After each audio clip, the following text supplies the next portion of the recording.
Last class में देखा था यूजुअली सारे जो कंपाउंड होंगे लिक्विड या गैस होते हैं, कुछ जो सॉलिड होंगे वो आयंस में ब्रेक हुए थे। जैसे PCl5 ब्रेक हुआ था PCl4 प्लस में और PCl6 माइनस में। अब हमारा सेकंड कंपाउंड आएगा IF5, ये सॉलिड है, ये भी ब्रेक होगा IF4 प्लस में और ICl6 माइनस में।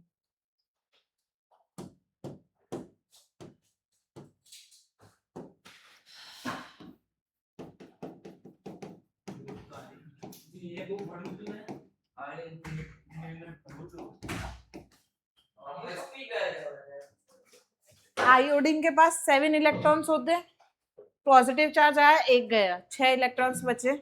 6 में से 4 बॉन्ड फॉर्म कर लेगा एक लोन पेयर, तो 4 बॉन्ड पेयर एक lone pair, steric number 5, steric number 5 sp3d, तो इसका हाइब्रिडाइजेशन होगा sp3d। पानी पूरा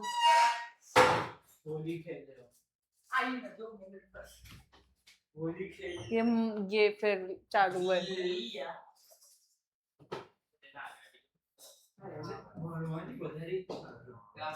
वो कल सुबह आने वाला है ना, इसलिए ये IF4 प्लस, हाँ sp3d। Geometry trigonal bipyramidal shape, pi shape और के शेप। ध्ये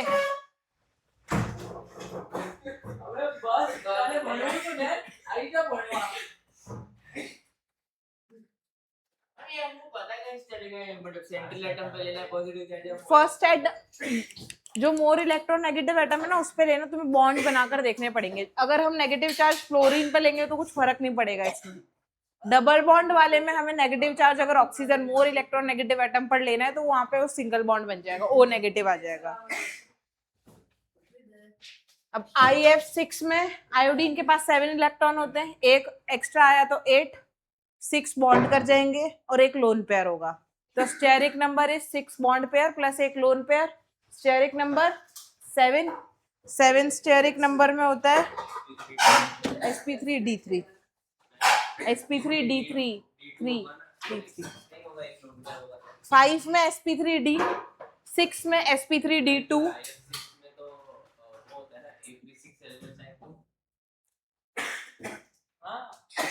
बट एक लोन पेयर है ना, AB6L1 में तो वही तो होगा, AB7L0 वाला ही तो केस है, उसका A वाला पार्ट, AB7L0 उसका A, डिस्टॉर्टेड ऑक्टाहेड्रल शेप, और ज्योमेट्री होगी pentagonal bipyramidal. 5 bond same plane में, एक ऊपर और एक नीचे, एक बॉन्ड की जगह पर एक लोन पेयर आ जाएगा।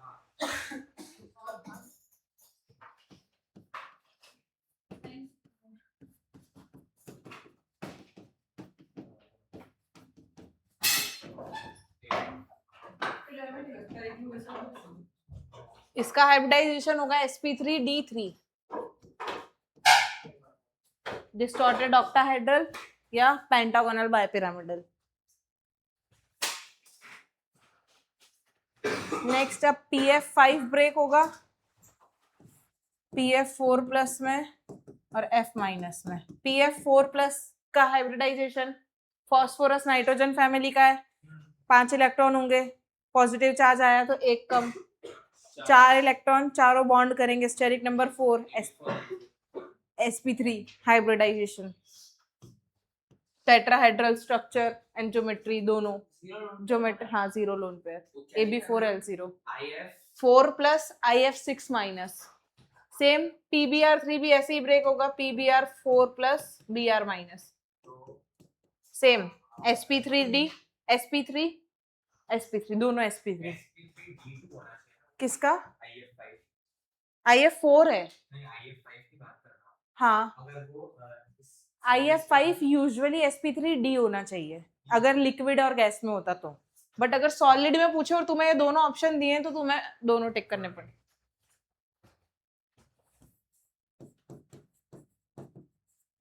XCF5 प्लस और F माइनस। जीनोन के पास 8 इलेक्ट्रॉन होते हैं, एक कम हो गया, पॉजिटिव चार्ज आ गया तो 7 इलेक्ट्रॉन, 7 में से 5 बॉन्ड बन गए और एक lone pair, 5 bond pair and 1 lone pair, AB6L0 का केस 1, 5 बॉन्ड पेयर और एक lone pair, means square pyramidal. Hybridization होगा 6sp3d2।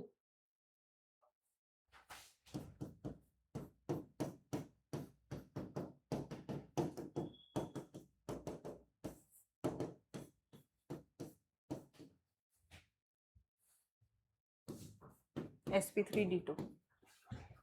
फ्लोरीन के पास 7 इलेक्ट्रॉन है, सेम Br के पास भी 7, F माइनस के पास भी 7, तो 7 नेगेटिव चार्ज आ गया, सबके पास 8 इलेक्ट्रॉन्स हो गए, ऑक्टेट कंप्लीट।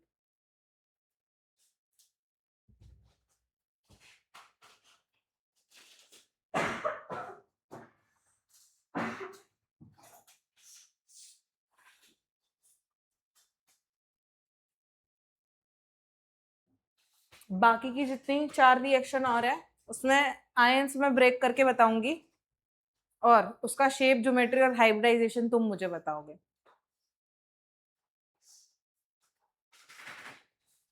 समझ में नहीं आया? क्या नहीं है? बहुत सारे डाउट्स लेकर आई थी। डाउट क्लास लगाओगे? कल सुबह इसके साथ आ जाना ना। कल ही क्लास रखिए। हाँ कल बात की। देखता हूँ। ठीक है।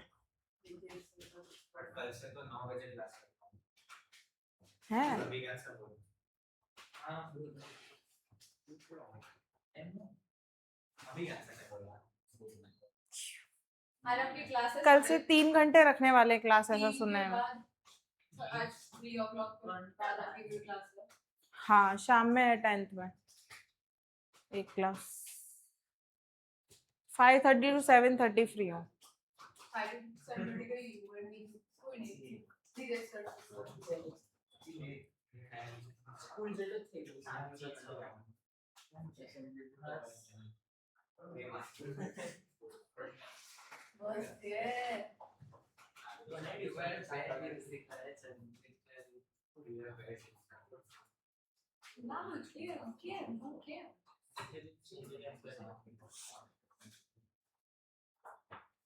एमओटी एक ऐसा टॉपिक है जो अभी हम स्टार्ट करेंगे, इसके बाद एग्जिस्टेंस और नॉन एग्जिस्टेंस के बाद, कि अगर समझ में आ गया तो बहुत इंपॉर्टेंट और बहुत अच्छा टॉपिक है,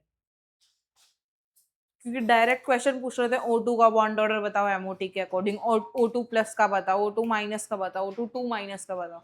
ऐसे जो एलिमेंट मॉलिक्यूल्स आएंगे उनका बॉन्ड ऑर्डर डायरेक्ट पूछ लेते हैं, या बॉन्ड ऑर्डर का ऑर्डर पूछ लेते हैं, इंक्रीजिंग या डिक्रीजिंग।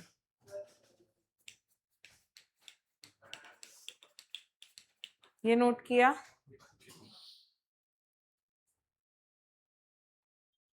उधर परार्थ और इधर ये समझ के लिखता है, वो बातें करते करते लिखता है।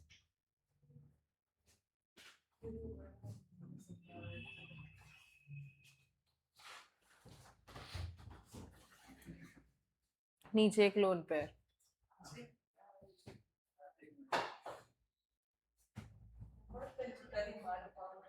ClO6 सॉलिड ब्रेक होगा, ये ClO2 प्लस में, ClO4 माइनस में। अब इसका हाइब्रिडाइजेशन, इसका शेप, ज्योमेट्री सब तुम मुझे बताओगे। फर्स्ट ईशान बताएगा। ClO2 प्लस का हाइब्रिडाइजेशन क्या होगा? हमारी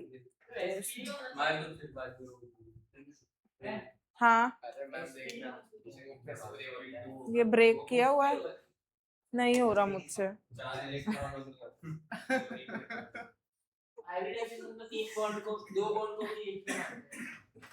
O माइनस ClO4 माइनस में एक नेगेटिव चार्ज है जो ऑक्सीजन पे जाएगा। हाँ ClO2 sp2, एक क्लोरीन के पास sp, एक क्लोरीन के पास लोन पेयर भी तो है। बस लेमन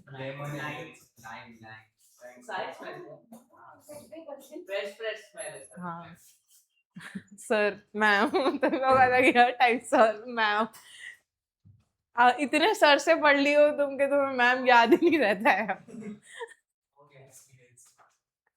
क्लोरीन के पास 7 electrons, Ishan ClO2 plus sp linear,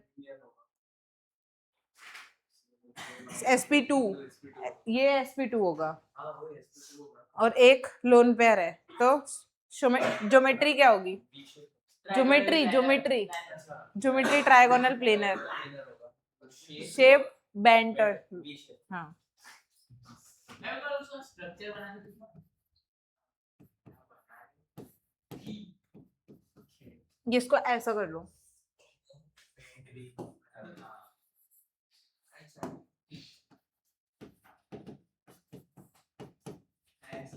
ऐसे जीशा ClO4 माइनस का hybridization shape and geometry Hybridization sp3d नहीं sp3d नहीं है नहीं हृदय बताएगा क्या होगा इसका हाइब्रिडाइजेशन ClO4 माइनस का SP3 हाँ sp3 D नहीं होगा sp3 ही होगा D कहाँ से D होगा ही नहीं क्योंकि 3 डबल बॉन्ड और एक सिंगल बॉन्ड बनेगा शेप एंड ज्योमेट्री सेम रहेगी लोन पेयर टेट्राहेड्रल पिरामिडल में चाहिए किसमें SP4 पहली बार एक बार फोर्स है ना लोन पेयर होता तो पिरामिडल होती ना शेप यहाँ तो चारों बॉन्ड बने हुए हैं डिसाइड कैसे करते हो मैम कि वो जोन पे है कि नहीं है क्लोरीन के पास कितने इलेक्ट्रॉन्स हैं 7 देख इधर 7 इलेक्ट्रॉन्स एक O माइनस है मतलब एक नेगेटिव चार्ज है तो वो नेगेटिव चार्ज जाएगा O माइनस पे 3 ऑक्सीजन और बचे ऑक्सीजन फिर डबल बॉन्ड बनाता है एक भी लोन पेयर नहीं बचा उसके वैलेंस इलेक्ट्रॉन पे डिपेंड करता है लोन पेयर है या नहीं है बॉन्ड कर रहे हैं तो नहीं हो और बॉन्ड नहीं कर रहे तो होगा और ऐसा अगर मैम वो O माइनस जो है ना हम्म वो ना होता हटा देते तो वो जोन पे बनता हाँ ओ माइ एक सिंगल इलेक्ट्रॉन बन जाता odd electron free radical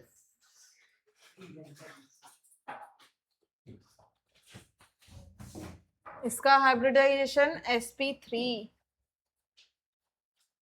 next में है इसका sp2 लीनियर टेट्राहेड्रल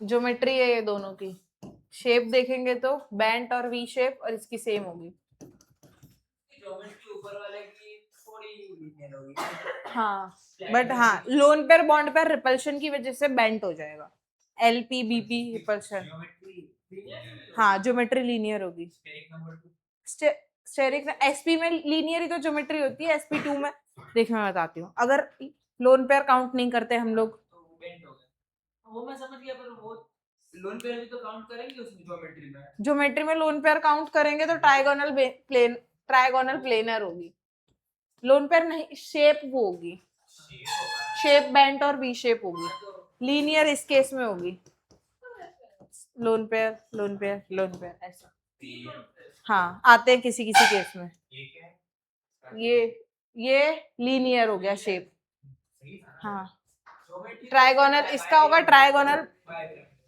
नहीं ट्रायगोनल प्लेनर हाँ वो 3 वाला उसका ज्योमेट्री होता है ट्रायगोनल बाय पिरामिडल और शेप होता है लीनियर शेप में लोन पेयर काउंट नहीं करेंगे ये नोट किया इसके बाद है I3 आयोडीन 3I2 ब्रेक होगा तो I3 प्लस और I3 माइनस में दिए बताएगा I3 प्लस का हाइब्रिडाइजेशन और अन्नो बताएगा I3 माइनस का I3 प्लस का हाइब्रिडाइजेशन SP2 नहीं SP3 तुक्का नहीं मारना है क्या होगा एक एग्जैक्ट बता चुप चुप SP3 ठीक है आयोडीन के पास 7 इलेक्ट्रॉन्स होंगे sp3 geometry tetrahedral shape bent और V shape Arnav I3 minus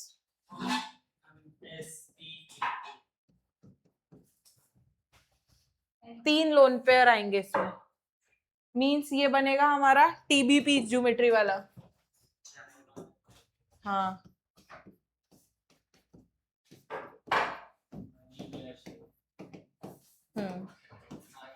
sp3D TBP और लीनियर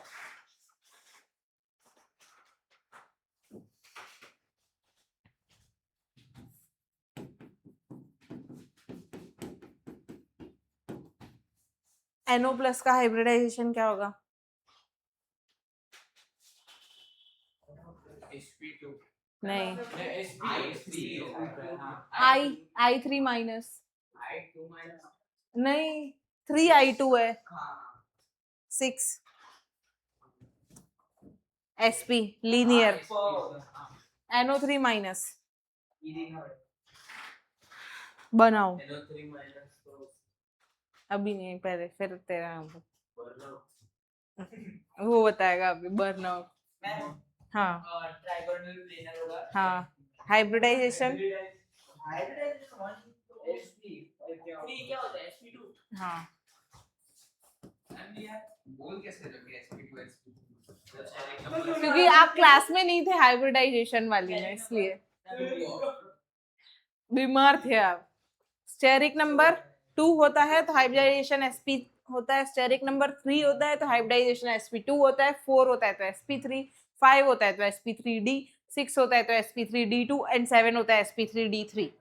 और स्टेरिक नंबर का फॉर्मूला है number of bond pair plus number of lone pair in compound. अब यहाँ पर एक लोन पेयर है और एक बॉन्ड पेयर है, तो स्टेरिक नंबर 2, तो हाइब्रिडाइजेशन हमारा आ गया 2 में क्या बोला था? sp linear.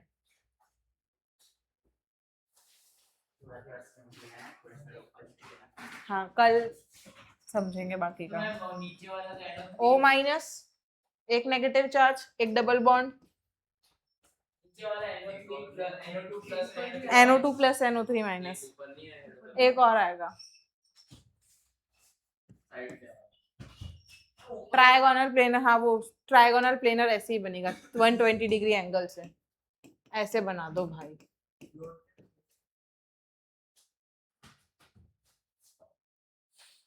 इसका sp2 है।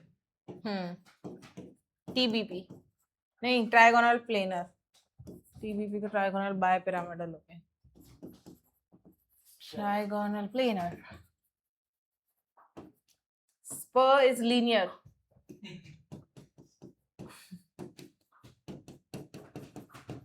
NO2 plus and NO3 minus, NO2 plus linear sp, दो डबल, एक डबल बॉन्ड इधर, एक डबल बॉन्ड इधर, दो डबल बॉन्ड, ये वाला सेम है NO3 माइनस sp लीनियर।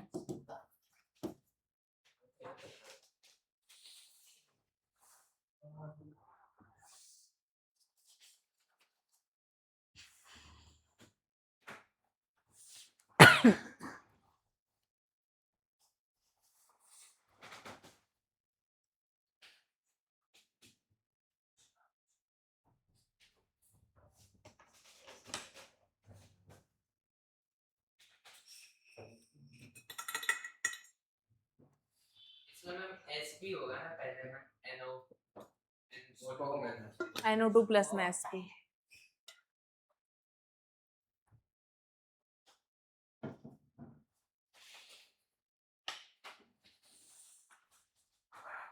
जितना S कैरेक्टर बढ़ता है उतना, मतलब जितना S कैरेक्टर कम होता है जितना s कैरेक्टर बढ़ता है उतना इलेक्ट्रॉन नेगेटिविटी बढ़ती कम है, होती है बॉन्ड में। क्योंकि ट्रिपल बॉन्ड का s कैरेक्टर 50% होता है, तो उसकी इलेक्ट्रॉन नेगेटिविटी ज्यादा होती है सिंगल बॉन्ड के कंपेयर में।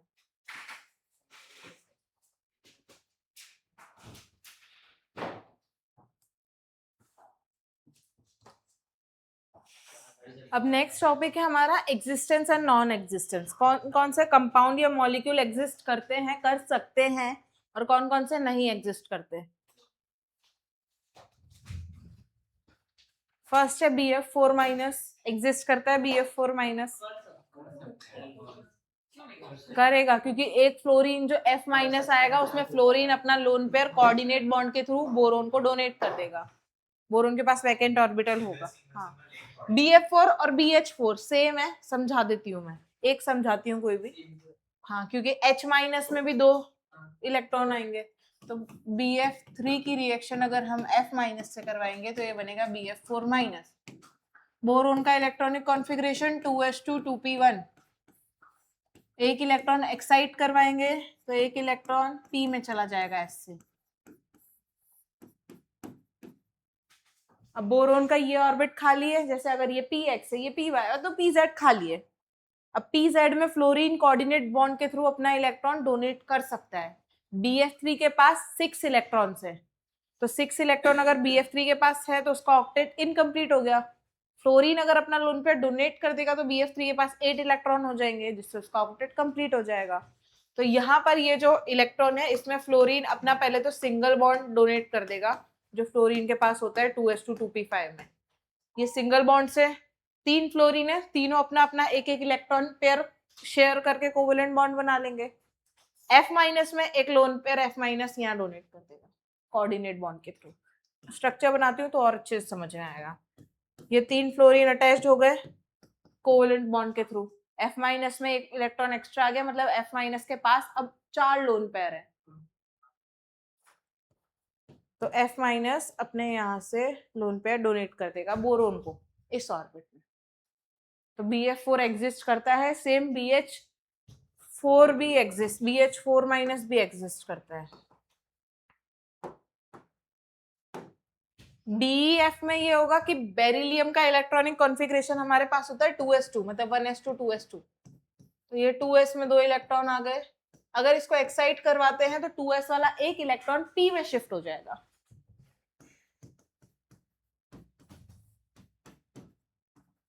2s 2p। अब बेरिलियम के पास 2 ऑर्बिट खाली है, py और pz। तो फ्लोरीन 2 फ्लोरीन, मतलब इसकी रिएक्शन होती है BeF2 की रिएक्शन हम 2F- से करवाते हैं तो हमारा BeF4 2- एक एक पेयर ऑफ इलेक्ट्रॉन डोनेट कर देंगे, क्योंकि कोऑर्डिनेट बॉन्ड में कंडीशन मैंने ये बताई थी, एक के पास लोन पेयर होना चाहिए डोनेट करने के लिए, दूसरे के पास वेकेंट ऑर्बिटल होना चाहिए एक्सेप्ट करने के लिए।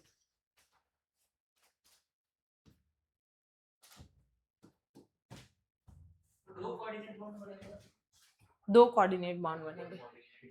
हाँ, ये बेरिलियम का एक, ये फ्लोरीन फ्लोरीन 2 कोवेलेंट, 2 फ्लोरीन ने अपने इलेक्ट्रॉन डोनेट कर दिए,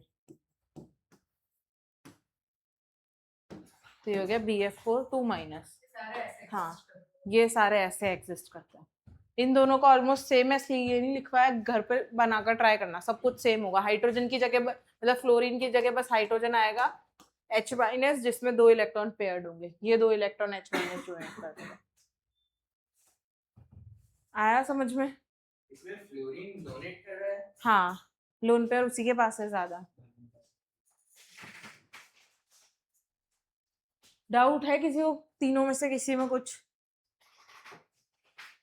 कोई मॉलिक्यूल ऐसा जो समझ में ना आया हो?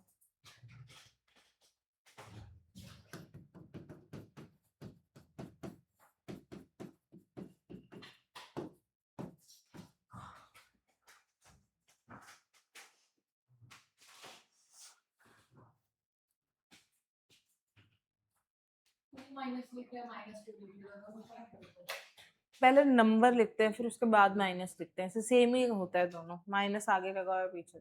-2 होगा बस, मतलब 2 नेगेटिव चार्ज होंगे।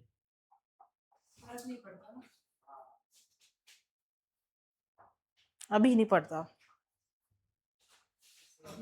अभी नहीं पढ़ता, 11th 12th लेवल।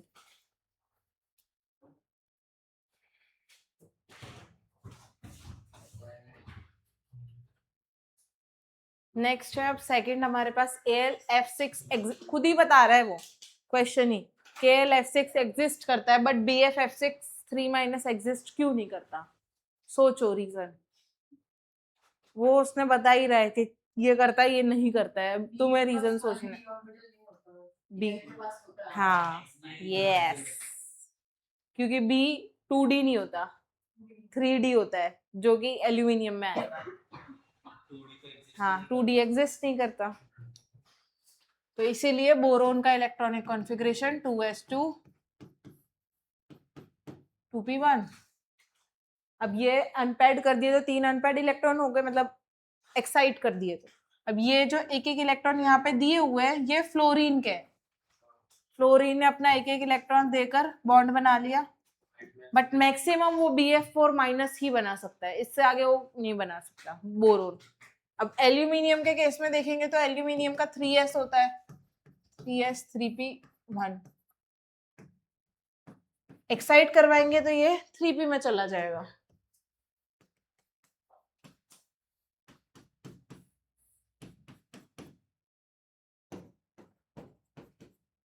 अब इसमें 3D भी होता है, तो हमें बनाना है AlF6 माइनस। तो 3 बन गए कोवेलेंट बॉन्ड हमारे, और 3 कोऑर्डिनेट बॉन्ड के लिए फ्लोरीन एक P में और 2 D में अपने लोन पेयर डोनेट कर देगा। इसके पास D है लोन पेयर एक्सेप्ट करने के लिए, इसके पास D नहीं है, तो इसलिए ये बनना पॉसिबल नहीं है। तो ओवरऑल ये फैमिली में नीचे जाएंगे तो हाँ बन सकता है। इसका स्ट्रक्चर भी अगर हम बनाएंगे, अब वो 2D x क्या लिखा है? 2D पॉसिबल नहीं है, 2D होता ही नहीं है, 3D थोड़ी होता है। 3D होता नहीं है। 3D1 3D2 एल्यूमिनियम कौन से पीरियड का एलिमेंट है? 3rd पीरियड का। तेरह नहीं पर 3D होता तो है ना उसमें, 3s 3p 3D। खाली पड़ेगा। हाँ, यही तो हमें खाली तो चाहिए बॉन्ड बनाने के लिए, लोन पेयर एक्सेप्ट करने के लिए खाली चाहिए, भरा हुआ से कोई मतलब ही नहीं है। अब ये 3 जो फ्लोरीन ने इलेक्ट्रॉन डोनेट किए, कोऑर्डिनेट बॉन्ड, और 3 कोवेलेंट बॉन्ड, तो स्क्वायर बाइपिरामिडल 3 माइनस। इसका हाइब्रिडाइजेशन sp3d2। स्क्वायर प्लेनर होगा इसका। हाँ यार वो 20 F6 है ना, हाँ, BF63 तो माइनस। हमारे पास 6 F एलिमेंट्स है। हाँ, कहाँ लगाएगा 6f एलिमेंट्स? 4 ही रख सकते हैं मैक्सिमम। इसीलिए वो possible हाँ, BCl3 is hydrolyzed। और इसमें क्या पॉसिबल है? इसमें 3D होता है ना, इसमें 2D नहीं होता। 3D वेकेंट पड़ा है, खाली पड़ा है, तो हम फ्लोरीन से जो लोन पेयर ले सकते हैं वो 3D में एक्सेप्ट कर सकते हैं।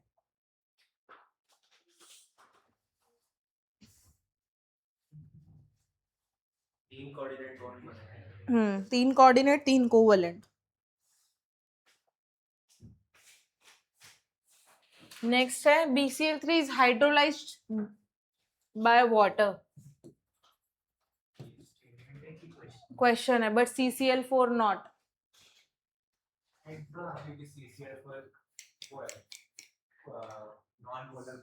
हाँ, और CCl4 मतलब B के पास वेकेंट ऑर्बिटल है, C ऑक्सीजन के जो वाटर में ऑक्सीजन के पास 2 लोन पेयर होते हैं, मैंने बताया था बैंड शेप होता है, तो बोरोन के पास वेकेंट ऑर्बिटल है लोन पेयर एक्सेप्ट करने के लिए।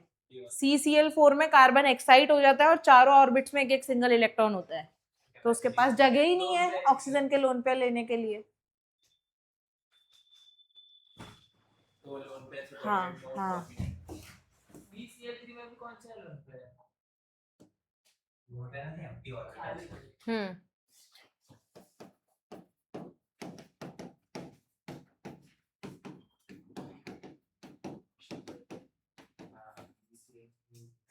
हाइड्रोलाइज होकर BOS थ्राइस बनाता है प्लस HCl बनाता है। बोरोन के पास वेकेंट ऑर्बिटल होता है तो लोन पेयर एक्सेप्ट कर लेगा। CCl4 में कार्बन के फर्स्ट एक्साइटेड स्टेट में मैंने एक S वाला इलेक्ट्रॉन एक्साइट करवाकर P में डाला, तो P में तीनों में सिंगल इलेक्ट्रॉन्स हो गए, एक सिंगल इलेक्ट्रॉन S में हो गया, लोन पेयर एक्सेप्ट करने के लिए जगह ही नहीं है। डी में नहीं है। बी वाले वेबसाइट हाँ, पर सेकंड पीरियड में कहाँ D होता है? कार्बन तो हाँ लोन पे पड़ने। हाँ और वैसे भी पी में उसके पास पैरेंट तो है, हाँ, और एक्साइट करेंगे भी तो कोऑर्डिनेट बॉन्ड नहीं होगा।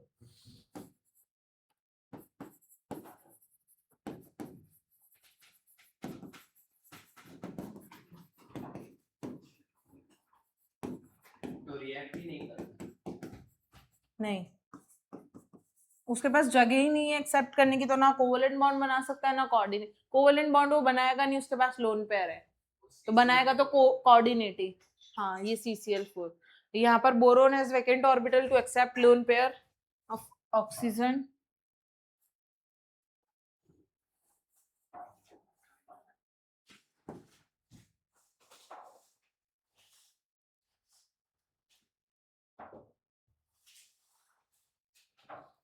और नया बॉन्ड बनेगा तो एनर्जी रिलीज होगी, जो एनर्जी हम यूज कर सकते हैं BCl बॉन्ड को ब्रेक करने में और BOH बॉन्ड को फॉर्म करने में।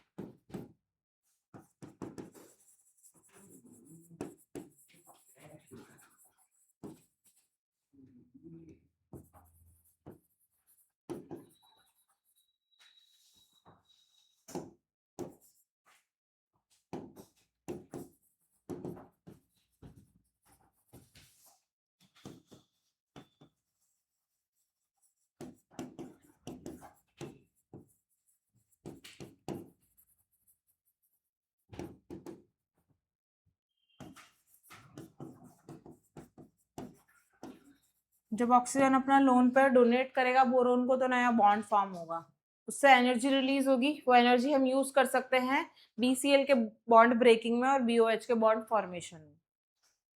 ये लिखा हुआ है यहाँ पे इन शॉर्ट। CCl4 के पास कोई वेकेंट ऑर्बिटल नहीं है तो ऑक्सीजन के लोन पेयर एक्सेप्ट नहीं कर सकता। ये भी शॉर्ट में समझा देती हूँ अभी। ये बोरोन एक्साइट करवाएगा, एक वेकेंट ऑर्बिटल है लोन पेयर एक्सेप्ट करने के लिए। Carbon 2s2 carbon excited state में,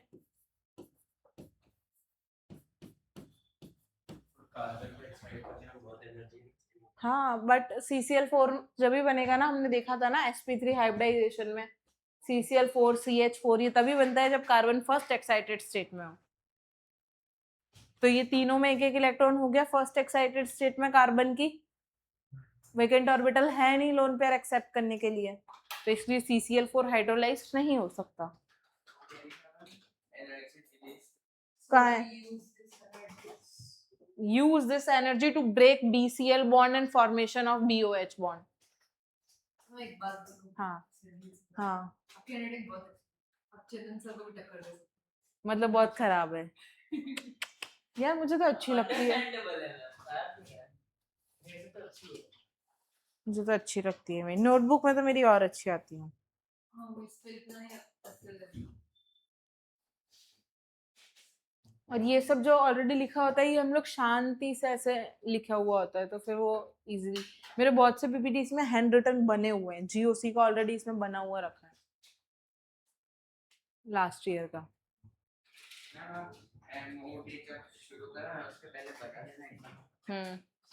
MOT ये इसके बाद वाला नेक्स्ट टॉपिक वही है। एक क्वेश्चन देना है बस तुमको होमवर्क के लिए, और इलिस्ट्रेशन 1 to 40 भी है तुम्हारा होमवर्क। हाँ, इलिस्ट्रेशन 1 to 40 कंसेप्ट है। हाँ,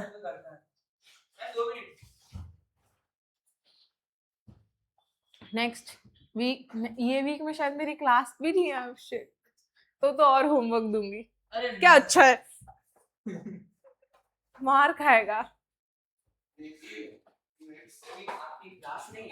ये वीक नहीं है शायद अब। क्या इतनी अच्छी खुशखबरी ऐसी दे दूं? नहीं, हम आज थोड़ा खुशी से दो। कितने खराब हो तुम। एक तो तुम्हारे पास फीमेल टीचर है, उसमें भी तुमको मौत आ रही है पढ़ने में।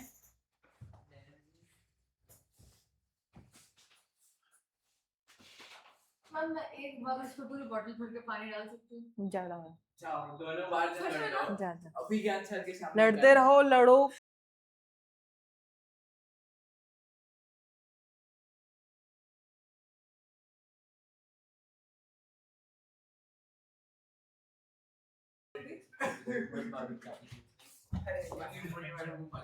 नेक्स्ट है हमारे पास SiF6 एग्जिस्ट करता है बट SiCl6 एग्जिस्ट नहीं करता। सिलिकॉन है, दोनों में 3D होगा, एग्जिस्ट करना चाहिए SiCl6 भी, बट क्लोरीन की साइज बहुत बड़ी होती है, क्लोरीन की बड़ी होती है, फ्लोरीन की बहुत छोटी होती है। क्लोरीन की बड़ी साइज की वजह से दोनों एटम्स में आपस में रिपल्शन होता है, इसलिए SiCl6 एग्जिस्ट नहीं करता। कोई भी लार्ज या बल्की ग्रुप आपस में अटैच्ड होते हैं, पास पास अटैच्ड होते हैं, तो उनकी साइज अगर ज्यादा है तो उस वजह से रिपल्शन होगा दोनों में, वो स्टेरिक हिंड्रेंस होता है।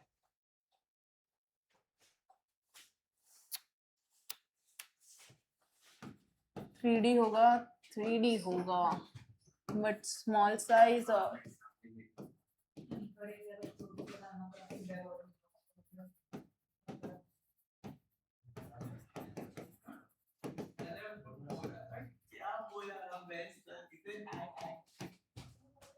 CCl62 माइनस एग्जिस्ट नहीं करता, क्यों? मतलब वैकेंट ऑर्बिटल नहीं है कार्बन के पास और दो क्लोरीन के। हाँ 3D नहीं होता कार्बन में। तो स्टेरिक हिंड्रेंस क्या है? अभी तो समझाया। Steric hindrance? हाँ अभी बोला ना स्टेरिक हिंड्रेंस। हाँ अच्छा, कोई भी, स्टेरिक- हाँ वही लास्ट में वही बोला कि अगर कोई भी बल्कि मॉलिक्यूल्स साथ साथ अटैच्ड होते हैं सेम कार्बन या अपोजिट, मतलब एडजेसेंट कार्बन या नियर वाले कार्बन की पोजीशन पर, तो दोनों की साइज की वजह से दोनों में रिपल्शन होता है, वो स्टेरिक हिंड्रेंस होगा। हिंड्रेंस हिंड्रेंस 2D एग्जिस्ट नहीं करता तो ये भी एग्जिस्ट नहीं करेगा। ये सारे एक्सेप्शंस करा रहे हो। नहीं, ये तुमसे क्वेश्चन में ऐसे पूछ सकते हैं कि PCl5 क्यों एग्जिस्ट करता है, PH5 क्यों नहीं एग्जिस्ट करता, या NCl5 क्यों नहीं एग्जिस्ट करता, रीजन में ऑप्शन में दिया होगा। ये चैप्टर में ज्यादा एक्सेप्शन के सामना नहीं हुआ। इतना ऐसा कुछ नहीं, इसमें सारी चीजें ऐसे है काउंट आउट करने वाली, इतने बॉन्ड इतने लोन पेयर ऐसा। पीआरटी में बकवास था। हाँ तो भी तुम्हारे मार्क्स तो उसी में ही आए हैं, तुम्हारा हर टेस्ट के बाद तुम मेरे को यही बोलते हो पीरियोडिसिटी अच्छा था। संडे वाले में कैसा था पीरियोडिसिटी? अच्छा था। बहुत इजी था, बहुत इजी था। बस एक दो क्वेश्चन में हार्ड आएगा। अच्छा था ना, क्या ही हार्ड हो सकता है पर उस चैप्टर में मैं हार्ड कर करके भी क्या बनाऊं, मैंने एडवांस के क्वेश्चंस डाले थे। पर वही मैंने छोड़ा है।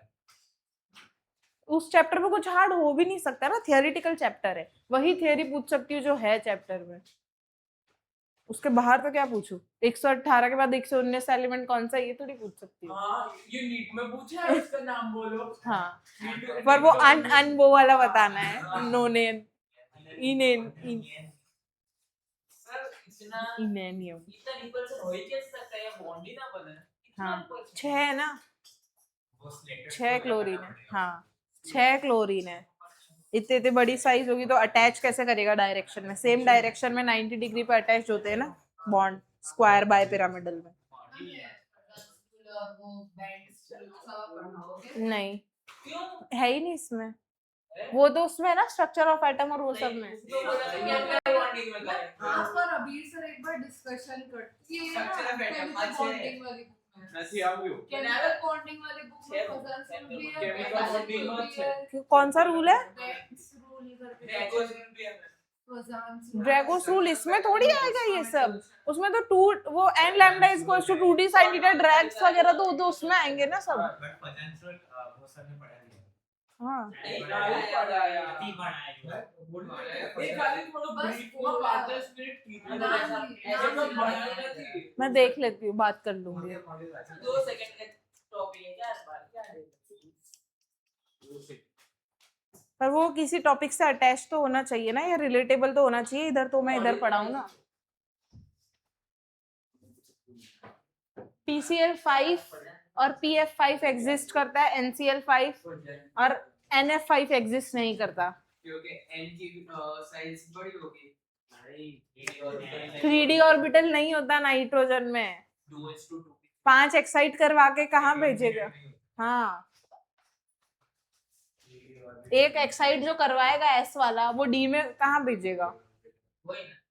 तो मैम ऐसे भी तो सोच सकते हैं कि नाना पार्टिकल मतलब n के बाद p आता है तो p की साइज कम होगी, P की साइज ज्यादा होती है, और सेंट्रल एटम की साइज से कुछ नहीं होता, साइड एटम की साइज डिपेंड करती है। सेंट्रल एटम तो कितना भी बड़ा होगा अटैच तो कर सकता है ना वो कितने भी मॉलिक्यूल से। साइड एटम की साइज अगर बड़ी होगी, जैसे यहाँ नाइट्रोजन से इतने सारे क्लोरीन अटैच्ड हैं, तो इनमें ऐसे रिपल्शन हो सकता है साइज की वजह से। नीचे 7 में क्या कर रहे हैं? हाँ, ये एग्जिस्ट करते हैं दोनों या नहीं करते हैं वो तुम्हें बताना है। एक करता है कौन सा? PCL6 माइनस PCl6 माइनस करता है या Pi6 माइनस करता है? PCL6 करता है PCL6 करता है। हाँ, क्योंकि क्लोरीन आयोडीन की तो बहुत ही ज्यादा हो जाएगी फिर साइज। तुक्का क्लोरीन और फास्फोरस तो सेम पीरियड के एलिमेंट है, तो साइज डिफरेंस इतना आएगा नहीं। तो ये एग्जिस्ट करता है, ये एग्जिस्ट नहीं करता। अगर मैं बोलूं कि साथ वालों में साइज डिफरेंस है, मैम 7 बज गए तो जाने का वक्त नहीं हुआ। माता पिता ग्रह देख तो मैम हाँ। हाइड्रोजन आयोडाइड कैसे करेगा? हाइड्रोजन आयोडाइड मींस HI जो बनता है। हाँ हाइड्रोजन का तो बहुत कम होगा हाँ, साइज, तो फिर रिपल्शन ज्यादा लेना चाहिए। पर एक ही तो आयोडीन है ना उसमें। हाँ। अगर आयोडीन आयोडीन दो होते तो HI2 माइनस हाँ, नहीं एग्जिस्ट करता। NiCl तो करता है NiQ तीनों में रिपल्शन होगा ना, पर आयोडीन आयोडीन में कहाँ? आयोडीन तीनों हाँ नहीं करेगा ना, तीनों आयोडीन एटम अगर नीचे अटैच्ड है तीनों में रिपल्शन होगा, भागेंगे तीनों एक दूसरे से दूर।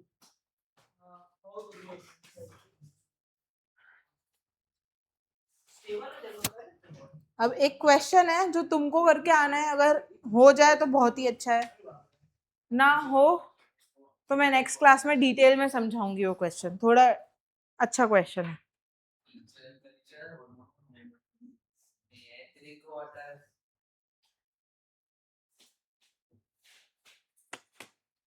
क्यूट।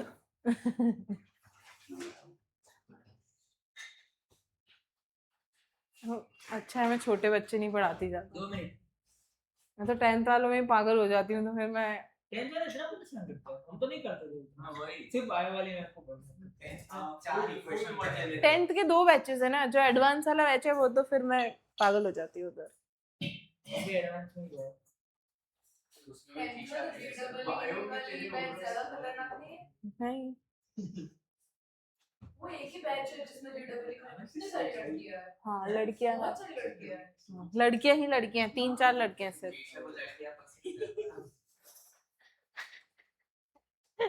इसीलिए जेलस होती रहती है 2 मिनट 2 नहीं कर रही हूँ कुछ भाई।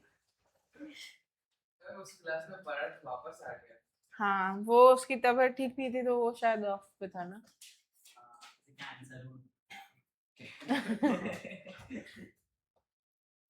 ये वाला लगता है कि सपोर्ट करो तो मैं बोल रही हूँ सपोर्ट करी करने से जेंटल बॉय ओए तुम लोग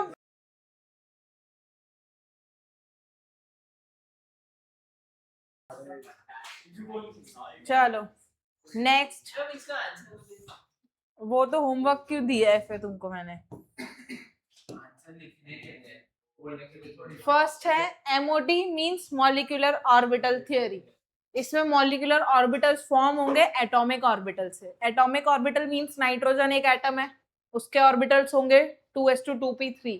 तो p लेंगे हम, 2s भी लेंगे और 2p भी लेंगे। 2s नीचे लेंगे उसकी एनर्जी कम होती है, देन 2p लेंगे।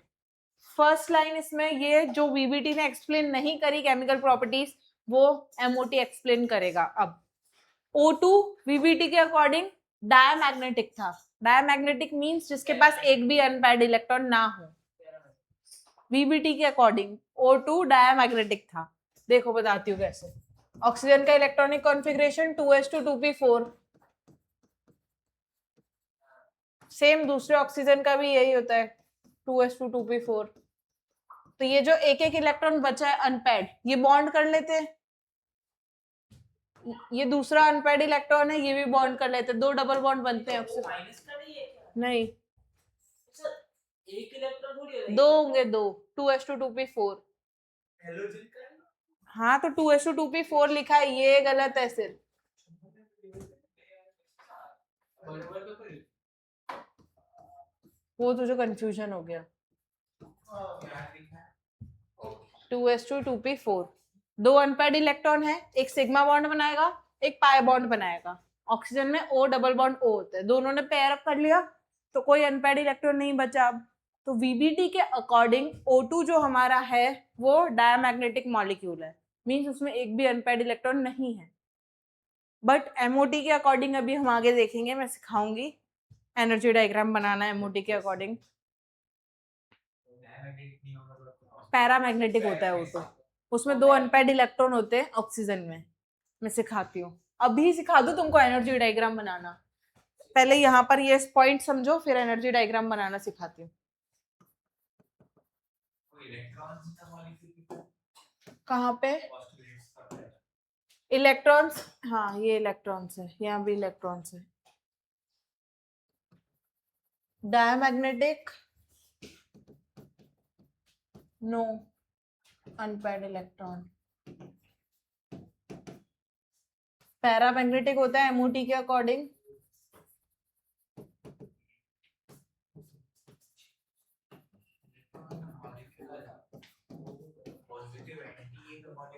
फर्स्ट समझाती हूँ।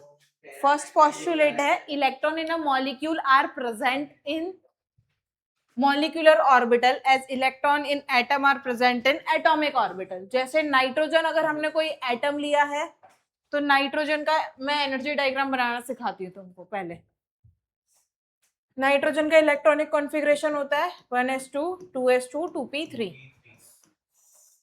अब हम इसमें लेते हैं 1s 2s 2p, पर यूजुअली 1s 2s ड्रॉ नहीं करते क्योंकि सबका सेम आता है। N2 O2 सब में 1s2 2s2 तो फुलफिल ही होता है, तो सब में सेम ही आएगा। अब यहाँ पर जो हम ड्रॉ करेंगे ये होता है हमारा एटॉमिक ऑर्बिटल्स होते हैं 2, जैसे नाइट्रोजन का डायग्राम ड्रॉ किया है 1s में, तो ये जो बाजू बाजू में हम बनाते हैं ये होता है एटॉमिक ऑर्बिटल्स। इसके हाइब्रिडाइजेशन के बाद ये हमारा बनेगा ABMO और BMO, means bonding molecular orbital, और ABMO anti bonding molecular orbital. ये हमारा होगा एटॉमिक ऑर्बिटल, ये हमारा BMO बॉन्डिंग मॉलिक्यूलर ऑर्बिटल, और ये हमारा ABMO anti bonding molecular orbital. ये होता है इंक्रीजिंग एनर्जी ऑर्डर में। समझ नहीं है। देखो डायमैग्नेटिक पैरामैग्नेटिक क्या है? डायमैग्नेटिक पैरामैग्नेटिक मींस जिसमें एक भी अनपेयर्ड इलेक्ट्रॉन ना हो वो डायमैग्नेटिक, जिसमें अनपेयर्ड इलेक्ट्रॉन हो वो पैरामैग्नेटिक। यहाँ तक आया समझ में? मतलब अनपेयर्ड मतलब सिंगल इलेक्ट्रॉन होंगे तो उसमें लोन पेयर्स होंगे। Unpaired electron means single electron, lone pair paired होता है। देखो अभी ये होता है एटॉमिक ऑर्बिटल, मींस हाइड्रोजन लिया है, हाइड्रोजन का इलेक्ट्रॉनिक कॉन्फ़िगरेशन 1s1 H2, तो एक इलेक्ट्रॉन एक हाइड्रोजन का, दूसरा इलेक्ट्रॉन दूसरे हाइड्रोजन का। ये डायग्राम आप कैसे बना? और मॉलिक्यूलर ऑर्बिटल वही समझा रही हूँ। मॉलिक्यूलर और बॉन्डिंग मॉलिक्यूलर ऑर्बिटल नीचे बनता है, उसकी एनर्जी कम होती है। एटॉमिक ऑर्बिटल की मिडिल में होती है, एंटी बॉन्डिंग मॉलिक्यूलर ऑर्बिटल्स की एनर्जी ज्यादा होती है। तो ये दोनों पेयर कर कर अभी बॉन्डिंग मॉलिक्यूलर ऑर्बिटल में आ जाएंगे। एंटी बॉन्डिंग सेम होगा, अगर एक्साइट करवाएंगे तो इलेक्ट्रॉन एक ऊपर जाएगा, वो एंटी बॉन्डिंग में जाएगा। पी में ऊपर जाता है इलेक्ट्रॉन ऑक्सीजन और नाइट्रोजन, इन सब के केस में ऑक्सीजन के केस में ऊपर जाता है इलेक्ट्रॉन, समझाती हूँ अभी। नाइट्रोजन लिया है 1s2 2s2 2p3, 1s होता है पहला, तो 1s में एक इलेक्ट्रॉन इधर, दूसरा इलेक्ट्रॉन, अरे यार रुको, 1s2 है हमारे पास, तो s में 2 इलेक्ट्रॉन है एक साइड, दूसरी साइड भी 2 इलेक्ट्रॉन होंगे, दूसरे नाइट्रोजन के केस में भी दोनों नाइट्रोजन का इलेक्ट्रॉनिक कॉन्फ़िगरेशन सेम ही होगा।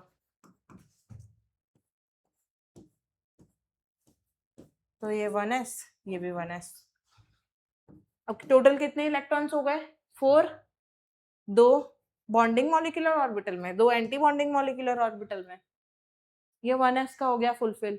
सेम ऐसा ही 2s में होगा, 2s में भी 2 इलेक्ट्रॉन है, 2s2 एक नाइट्रोजन के, 2s2 में दूसरे नाइट्रोजन के। टोटल कितने हो गए? 4, 2 बॉन्डिंग में, 2 एंटी बॉन्डिंग में। 2s2 होता है इलेक्ट्रॉनिक कॉन्फ़िगरेशन, एक नाइट्रोजन में 2s2 आता है तो 2 इलेक्ट्रॉन इधर, दूसरे नाइट्रोजन के 2s2 के 2 इलेक्ट्रॉन इधर। टोटल कितने हो गए? 4। ये है एटॉमिक ऑर्बिटल के इलेक्ट्रॉन्स। अब इनको ओवरलैप करवा के मॉलिक्यूलर ऑर्बिटल में चेंज करना है, तो 4 इलेक्ट्रॉन उसमें से 2 बॉन्डिंग मॉलिक्यूलर ऑर्बिटल में आएंगे, 2 एंटी बॉन्डिंग में चले जाएंगे। इसमें 2 ही आ सकते हैं ना, एक ब्लॉक है तो। अनपेयर्ड इलेक्ट्रॉन सिंगल इलेक्ट्रॉन आता, फिर 3 ही इलेक्ट्रॉन होते तो एक अनपेयर्ड आता, वो उसमें आएगा अभी। हाँ, और अभी फिर आता है हमारा P। अब P में 3 होते हैं, PX, PY, PZ। तो यहाँ पर ये 3 बनाते हैं ऐसे, नाइट्रोजन के ये 3, ये दूसरी साइड नाइट्रोजन के ये 3। 2p3, एक इलेक्ट्रॉन, दूसरा इलेक्ट्रॉन, तीसरा इलेक्ट्रॉन, सिंगल सिंगल इलेक्ट्रॉन, क्योंकि पहले सिंगल सिंगल इलेक्ट्रॉन ही भरते हैं। हम्म ये हो गया। टोटल कितने इलेक्ट्रॉन्स हो गए? 6। P में मॉलिक्यूलर ऑर्बिटल का डायग्राम बनता है, तो वो बनता है हमारे पास ऐसे।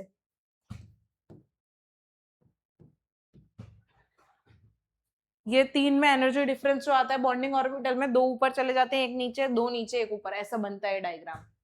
सिखाऊंगी ये सब बाद में, अभी स्टार्टिंग ही हुई है। तो टोटल 6 हो गए। अब ये 6 फिल करने हैं हमको। तो पहले एक इलेक्ट्रॉन आता है, फिर दूसरा पेयर होता है, फिर सिंगल सिंगल इलेक्ट्रॉन जाते हैं, फिर वापस रूल के अकॉर्डिंग वो पेयर होने आते हैं। लगता है ना? तो पहले सिंगल सिंगल इलेक्ट्रॉन आएगा,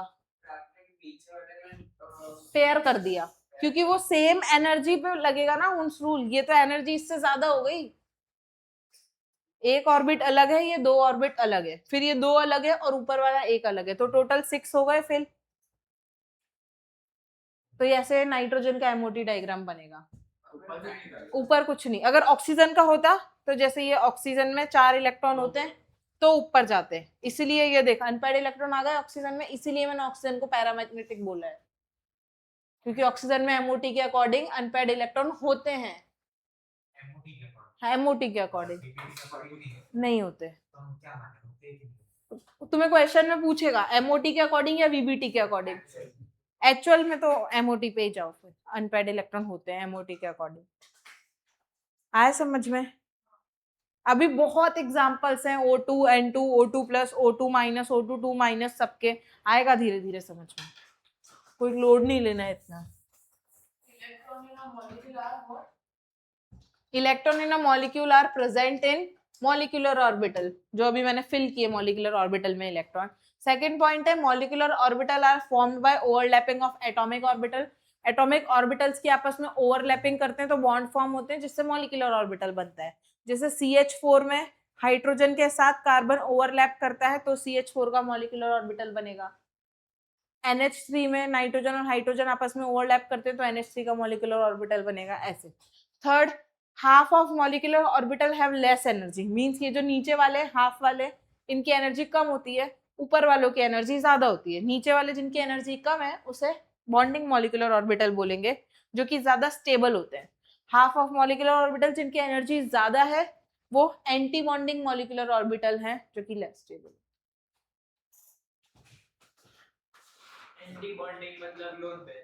एंड नहीं, एंटी बॉन्डिंग मींस दूसरे एनर्जी वाले ऑर्बिट्स। मॉलिक्यूलर ऑर्बिटल ही है ABMO भी, बट एक्साइट करवाने के बाद बनेंगे।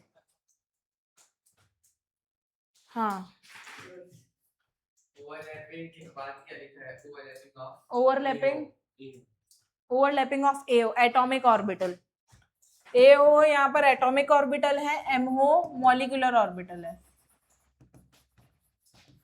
किसी को भी कोई शॉर्ट फॉर्म नहीं समझ में आ रही है तो पूछ लेना। MO molecular orbital, ABMO anti bonding molecular properties.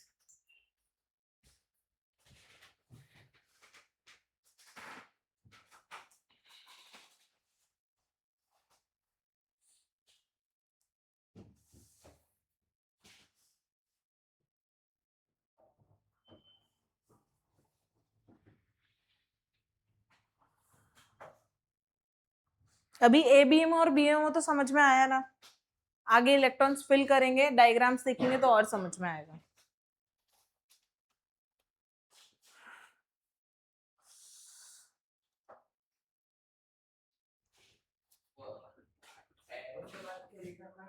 कहाँ? लेस एनर्जी,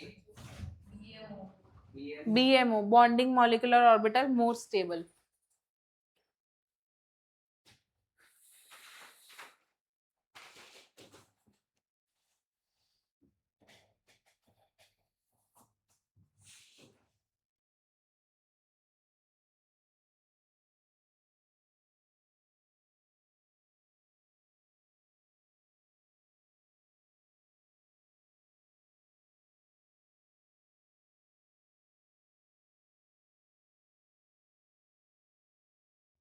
हो गया, नोट किया।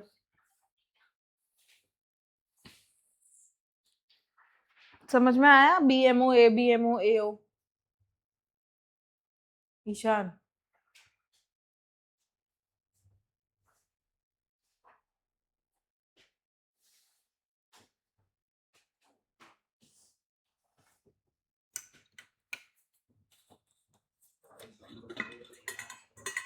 मैं समझने का ट्राई कर रहा हूँ। मेरे को पता नहीं समझ में आया, एक बार कर दे। एंटी बॉन्डिंग का मतलब उसका ऑपोजिट वाला। हाँ, जिसकी एनर्जी ज्यादा होगी, same orbit, same molecular orbit, बस वो ज्यादा एनर्जी पे होगा। हाइड्रोजन में तो फॉलो ही नहीं होगा नहीं होगा ना। क्योंकि दोनों तो सेम हो जाएंगे। हाँ, हाइड्रोजन में तो बॉन्डिंग में ही आएंगे इलेक्ट्रॉन, एंटी बॉन्डिंग में जाएंगे ही नहीं। एक्साइट करेंगे तो हाँ, और एक्साइट तो नहीं हाइड्राइड करेंगे। आयन बन जाएगा। हाँ, तो उसके लिए अलग ये नोट किया। या तो एक काम करती हूँ, नेक्स्ट स्लाइड में एक का जैसे C2 का या N2 का किसी का पूरा एक एमोरी डायग्राम ही बना देती हूँ। पर तुमको अभी समझ में नहीं आएगा, पहले बेसिक्स पढ़ लो, फिर एमोडी डायग्राम बनाऊंगी तो ज्यादा समझ में आएगा। हाँ, ये जो अपने M का मतलब बॉन्डिंग मॉलिक्यूलर ऑर्बिटल, हाँ, जो बॉन्ड कर, एंटी बॉन्डिंग ऊपर वाले जो ज्यादा एनर्जी पे होंगे। हो गया ये?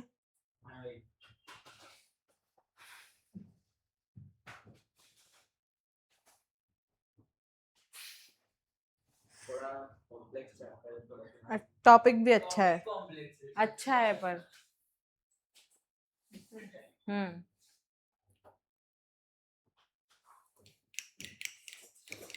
बनाऊं डायग्राम? तुझे क्या है, वो बैठी है तो शांति से।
चलो अभी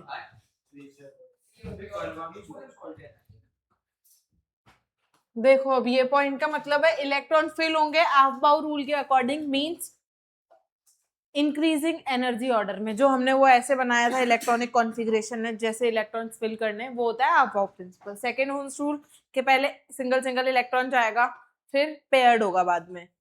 थर्ड है polish exclusion principle, means spin जो होगी वो अपोजिट स्पिन होती है, बाकी नंबर एन क्वांटम नंबर या एन नंबर ये सारे अगर सेम ऑर्बिट में इलेक्ट्रॉन्स फिल कर रहे हैं तो उनका सेम होगा। जैसे 1s में दोनों इलेक्ट्रॉन आ रहे हैं, दोनों का स्पिन नंबर अपोजिट होगा, एक का प्लस हाफ होता है, एक का माइनस हाफ होता है। मतलब दो इलेक्ट्रॉन आ रहे हैं, 1s2 हो रहा है अगर इलेक्ट्रॉनिक कॉन्फ़िगरेशन, मैक्सिमम 2 इलेक्ट्रॉन आ सकते हैं, तो स्पिन डिफरेंट होगी, बाकी सब सेम होगा। पर हम लोग अभी भी डिसाइड नहीं कर सकते ना कौन से में प्लस हाफ आएगा या माइनस हाफ। ऊपर वाली जो स्पिन वो प्लस हाफ, नीचे वाली जो माइनस, हाँ, एक प्लस हाफ एक माइनस हाफ। अनप्रेडिक्टेबल नहीं, हाँ, अनप्रिडिक्टेबल है, मतलब बस ये होता है कि एक प्लस हाफ होगा तो दूसरा माइनस हाफ होगा। मतलब वो हम ऑलरेडी हाँ। अज्यूम कर रहे हैं कि एक ऑलरेडी प्लस हाफ आ चुका और लास्ट लाइन में है इलेक्ट्रॉन पहले मॉलिक्यूलर ऑर्बिटल जिसमें जाएंगे वो होगा ABMO, उसकी एनर्जी कम है, और फिर जो बाकी के बचे हुए इलेक्ट्रॉन होंगे वो जाएंगे ABMO में। फर्स्ट जाएंगे BMO में, बॉन्डिंग मॉलिक्यूलर ऑर्बिटल की एनर्जी कम होती है, ABMO की ज्यादा होती है, तो फिर बाद के इलेक्ट्रॉन ABMO में चले जाएंगे, वही लिखा हुआ है।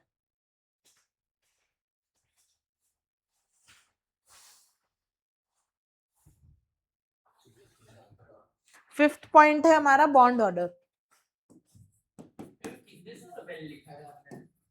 अरे वो पिक्सल हो गया उसका 300-400 साल पहले NBMO minus NABMO means bonding molecular orbital में कितने इलेक्ट्रॉन है वो minus anti bonding molecular orbital में जितने इलेक्ट्रॉन है वो divided by 2।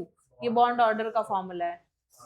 Number of bonds हाँ है। नहीं, नंबर ऑफ बॉन्ड, जैसे सिंगल बॉन्ड होगा तो बॉन्ड ऑर्डर 1, डबल बॉन्ड होगा तो बॉन्ड ऑर्डर 2, ट्रिपल बॉन्ड होगा तो बॉन्ड ऑर्डर 3। जैसे वो रेजोनेटिंग स्ट्रक्चर मॉलिक्यूल में एनायंस और कैटायंस में नंबर ऑफ जितने स्ट्रक्चर्स बनेंगे उतने रेजोनेटिंग स्ट्रक्चर्स होंगे, मतलब जितने बॉन्ड ऑर्डर होगा। यहाँ पर NBMO और NABMO, तो NBMO है number of electron present in bonding molecular orbital. क्या बोलते हैं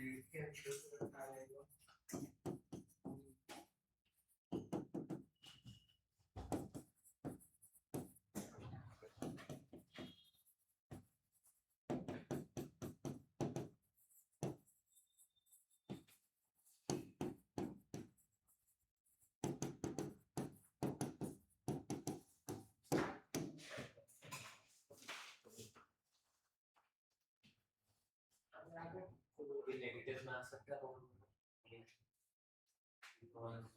ऐसे एनर्जी वाले पहले हमेशा आपकी वैल्यू ज्यादा होगी। जीरो हो सकता है। हाँ, पर बहुत कम चांसेस जीरो होने के भी। 16, 18 में भी जीरो नहीं होगा, 17 नहीं होगा, जीरो भी नहीं होता, नेगेटिव भी नहीं होता, जीरो भी नहीं होता, सिर्फ पॉजिटिव होगा क्योंकि बॉन्डिंग ऑर्बिटल में ज्यादा इलेक्ट्रॉन्स आते हैं। 1 हो सकता है, 2 हो सकता है, नाइट्रोजन का 3 होता है, ऑक्सीजन का 2 होता है, मतलब O2 जो हम बनाते हैं उसका बॉन्ड ऑर्डर हमें वैसे भी पता होना चाहिए 2 होगा क्योंकि ऑक्सीजन डबल बॉन्ड बनाता है। और बॉन्ड लेंथ के इनवर्सली प्रोपोर्शनल डायरेक्ट।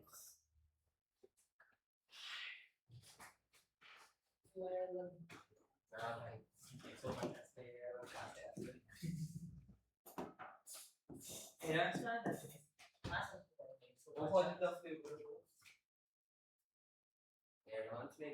कुछ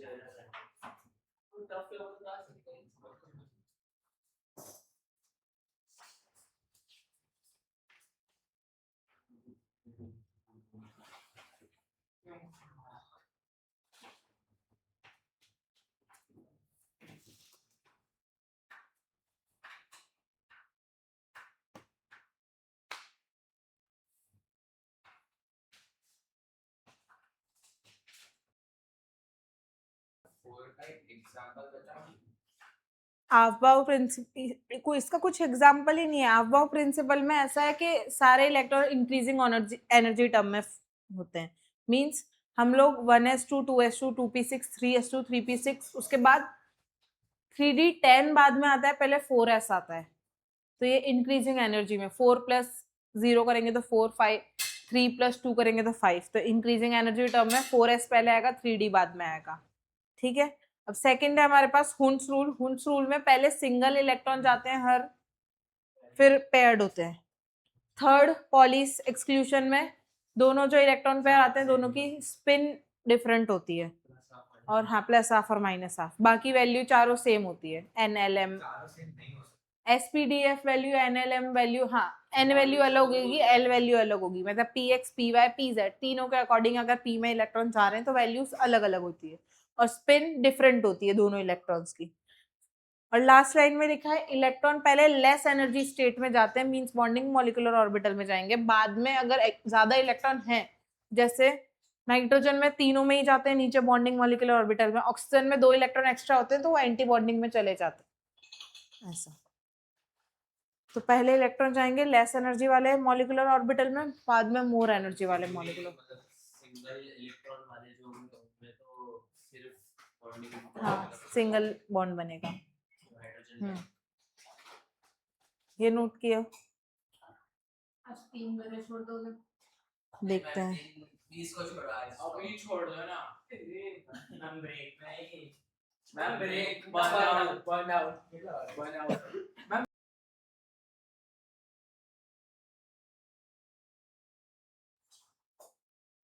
इसके बाद एक नोट है पहले तो। बॉन्ड ऑर्डर पॉजिटिव भी हो सकता, मे भी लिखा है, पॉजिटिव भी हो सकता है, नेगेटिव भी हो सकता है, जीरो भी हो सकता है, बट होता नहीं है, सिर्फ पॉजिटिव होता है। हो सकता है और होने में फर्क। बॉन्ड ऑर्डर सिर्फ पॉजिटिव। हाँ तो हो सकता है और होने में फर्क होता है ना, होना तो रियल में होना होता है, और हो सकता है मीन्स पॉसिबिलिटी है कि वो होगा या नहीं। इंसान की अच्छाई। हाँ हाँ, इंसान की अच्छाई, हम सोच सकते हैं कि ये अच्छा इंसान है, बट हो या ना हो वो तो, हाँ सही बात। यहाँ पे एक एग्जांपल भी है। हृदय। क्यों? उससे क्या बिगाड़ना है तुम्हें? क्या हो गया है भाई? पता नहीं क्या है। बॉन्ड ऑर्डर यहाँ पे अगर 1 होगा तो सिंगल बॉन्ड बनेगा, बॉन्ड ऑर्डर 2 होगा तो डबल बॉन्ड बनेगा, बॉन्ड ऑर्डर 3 होगा तो और ट्रिपल। इलेक्ट्रॉन तो फ्रैक्शनल बनेगा। हाँ मतलब फ्रैक्शनल नहीं, सिंगल बॉन्ड या डबल बॉन्ड, जैसे 7 इलेक्ट्रॉन होते हैं फ्लोरीन के पास, पर वो पेयर करके तो 14 हो जाएंगे ना, F2 बनेगा ना, F2 होता है ना। फ्रैक्शनल का लिखा है इसलिए मैं बोला। नहीं होता, पर होता है? एग्जिस्ट नहीं करता। हो सकता हो सकता है। है 1/2 3/2 हो सकता है, जैसे 5 - 4 तो 1/2 ऐसे। 6th है हमारे पास पैरामैग्नेटिस, उसे बोलते हैं जिसमें कोई अनपेयर्ड इलेक्ट्रॉन होते हैं। If all electrons are paired then वो मॉलिक्यूल होगा डायमैग्नेटिक, और अगर कोई मॉलिक्यूल डायमैग्नेटिक है तो वो मैग्नेटिक फील्ड से रिपेल करेगा। हाँ मतलब डायमैग्नेटिक में एक भी अनपेयर्ड इलेक्ट्रॉन नहीं है, उसमें ज्यादा इलेक्ट्रॉन्स हैं, मैग्नेटिक फील्ड से रिपेल करेगा। और अनपेयर्ड इलेक्ट्रॉन होते हैं पैरामैग्नेटिक में, जो मैग्नेटिक फील्ड से अट्रैक्ट करेगा। MF यहाँ पर मैग्नेटिक फील्ड है। हो गया ना आज के लिए। नहीं, अरे हाँ, उन लोगों का तो याद है क्यों आया? हाँ तो क्या हो गया, तुम्हारे पास टाइम भी तो बच रहा है। देखो पीरियोडिसिटी सिखाना है। नहीं सीखना उसको। सीखना है, तेरे को पीरियोडिसिटी कौन पढ़े? ओबे तू कितना पढ़ तुम्हारा। एक बार बड़ी रीजन तो आवड़ी के तो दूध के अंदर रहते हैं। कौन की दूंगा? हम लोग बेयर मेरे प्रेजेंट बोल रहे हो। अच्छा सारा काल भागे से। कान भगवान की पॉसिबिलिटी नहीं, कान स्टेशनरी है। तू से खबर से सिखाओ इतना ही बात है। કઈ પણ નહોતું મારા પર નાખ્યું છે કંઈક તો નવું વિચાર ભાઈ. नेक्स्ट टॉपिक है फॉर्मेशन ऑफ मॉलिक्यूल। मॉलिक्यूल कैसे फॉर्म होगा?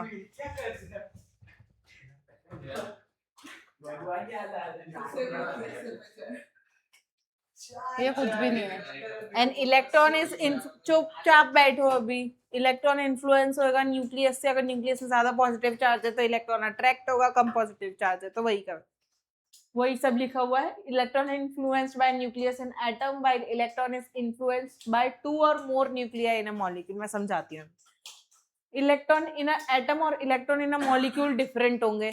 एटम में जो इलेक्ट्रॉन होंगे वो फिक्स्ड अमाउंट में होते हैं, जैसे नाइट्रोजन में टोटल इलेक्ट्रॉन काउंट देखेंगे तो 7 होगा। अगर हमने उसी का मॉलिक्यूल ले लिया N2 तो उसमें टोटल इलेक्ट्रॉन 14 हो जाएंगे ऐसा। और इलेक्ट्रॉन इन एटम हमारा जो होता है वो मोनोसेंट्रिक होता है। एटम में एक ही मॉलिक्यूल और एक ही न्यूक्लियस होता है, किसी भी एटम का एक ही न्यूक्लियस होगा। मॉलिक्यूल में दो न्यूक्लियस हैं। यस, तो मॉलिक्यूल जो हमारे होते हैं वो पॉलीसेंट्रिक होंगे, मतलब 2 या 2 से ज्यादा भी हो सकते हैं। जैसे NH3 में 4 न्यूक्लियस होंगे, 3 हाइड्रोजन के 1 नाइट्रोजन का।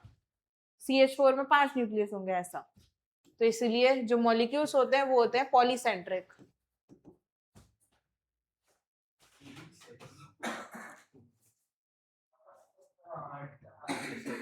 जैसे हाइड्रोजन लिया है तो हाइड्रोजन में एक इलेक्ट्रॉन होता है और ये न्यूक्लियस है, तो ये इलेक्ट्रॉन एक ही न्यूक्लियस है और एक ही इलेक्ट्रॉन।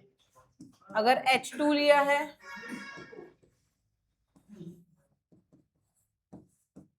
तो इसमें 2 न्यूक्लियस और 2 इलेक्ट्रॉन होते हैं, आपस में ओवरलैप कर लेते हैं। तो ये हो गया एटम, वो मॉलिक्यूल।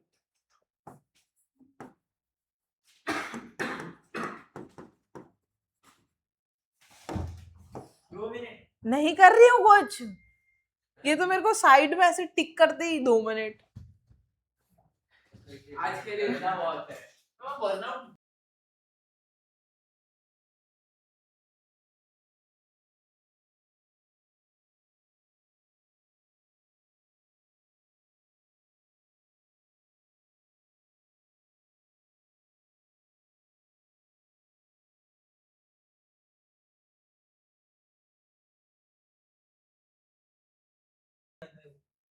नेक्स्ट अभी बस अब नहीं है, अब नेक्स्ट Last है। उनसे एक आगे निकल जाओ जरा पीछे रह गए हाँ, जिंदगी में ऑलरेडी वो लोग पीछे हैं। लास्ट बस एक आगे होने के बाद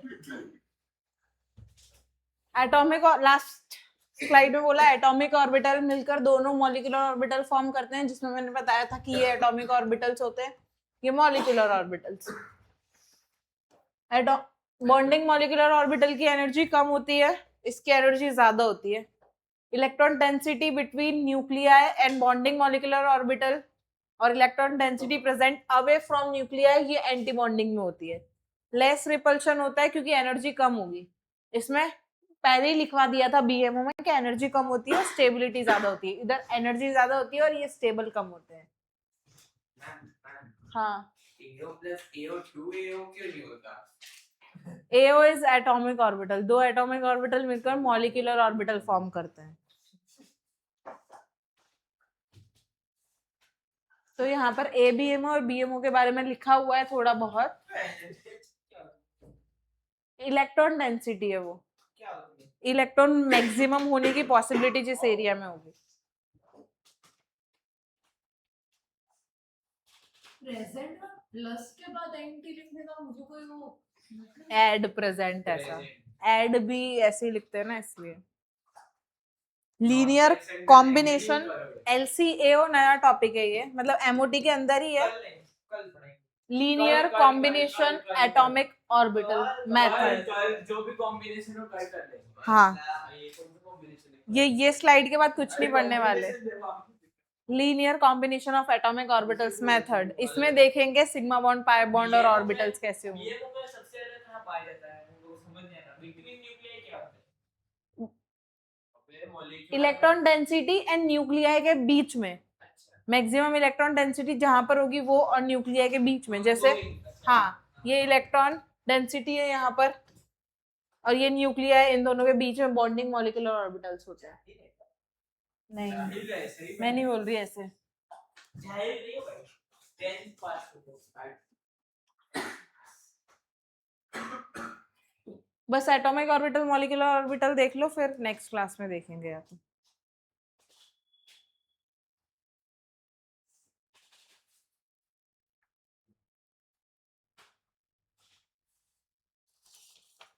कितना बाकी है? 77 पे है हम। बहुत सारा बाकी हाँ है। हाफ भी नहीं हुआ। हाँ इतना बड़ा 15 पेज जाएंगे तब हाँ। हाँ, एनसीईआरटी में तो थोड़ा ही बाकी है अभी 4-5 पेज ही बाकी है क्वेश्चन वगैरह होंगे फिर आगे। NCERT जाहिल है। बस ओ भाई बस NCERT को एक्चुअली बोलेगा। मैथ्स की तो सही में चाहिए मैथ्स केमिस्ट्री के भी नहीं। केमिस्ट्री की अच्छी है इनऑर्गेनिक अगर तुम्हें सबसे अच्छा पढ़ना हो ना तो एनसीईआरटी से पढ़ सकते हो। इनऑर्गेनिक के लिए तो बेस्ट तो है। ऑल इन वन से पढ़ता हूं तू एक्सेप्शन है।